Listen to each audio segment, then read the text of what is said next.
It's no secret that recently there were game-wide bans across all platforms that affected a huge number of Neverwinter's active player base. At a time like this, it's easy to stand up on a soapbox and preach, "Shame on them, they got their hand caught in the cookie jar, they had it coming." Thanks for watching.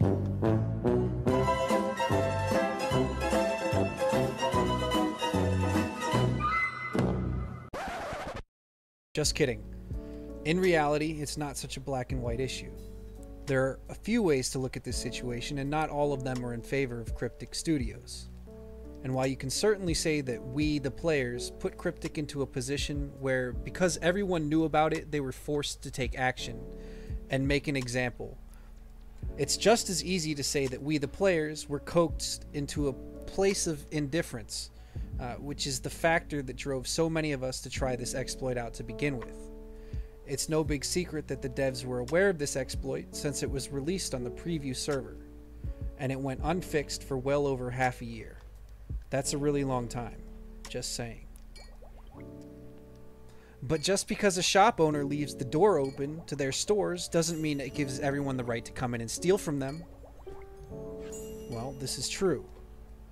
Imagine one person steals from that store and gets away with it. Then they realize a week later the store owner knows about it and has been made aware of the issue, but they don't bother taking action.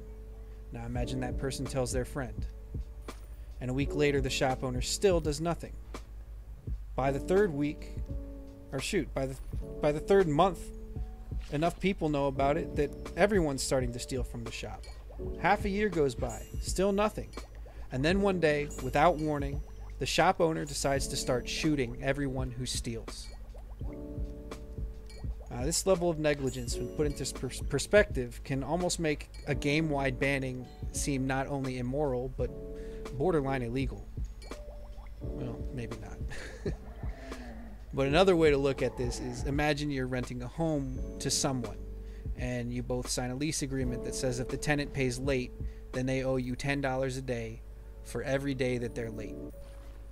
Month 1, the tenant pays on time, no problem. Month 2, the tenant's car breaks down and they can't go to work, so you feel bad for them. You give them a break. They pay late, but you don't charge them the late fee. Month 3, tenant pays on time. Month 4, the tenant's dog gets sick and their vet bills to pay, and again you give them a break because you understand they're going through tough times, so they pay late, but you don't charge them. No, month 5, they're late again, but you're fed up with it at this point, and that's realistic. So it's time to force them to pay the late fee, right? Wrong. At this point, you've already established a system of routine negligence, and your tenant may be protected by the law. Now, obviously, the situation can't be translated to what we're going through exactly, but it may be enough for a lawyer to put together a pretty good case in the favor of Neverwinter players.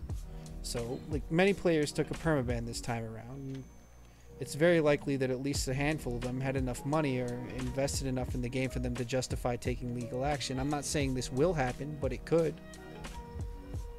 But other than the devs and players themselves, who really knows what went on? And whether it justifies a permaban or not. Maybe the player was curious and tried it out, and maybe they got peer pressured into it by friends.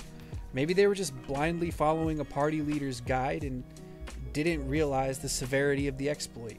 Or maybe they were on the toilet, or they were out getting gyros for their family, and their brother did the exploit while they were out, but when they came back they found out they had extra AD and they just didn't know what was going on.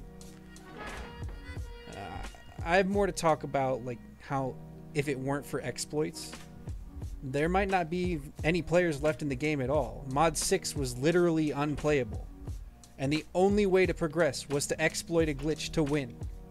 Glitching basically saved Neverwinter at one point. There's two sides to every story. And just remember, it's a game, and the point is to have fun. And at the end of the day, that's all that should matter. So, to everyone out there whose first strike this is, I hope you get a second chance, or you're going to be seriously missed. This is so sad. Alexa, play Despacito.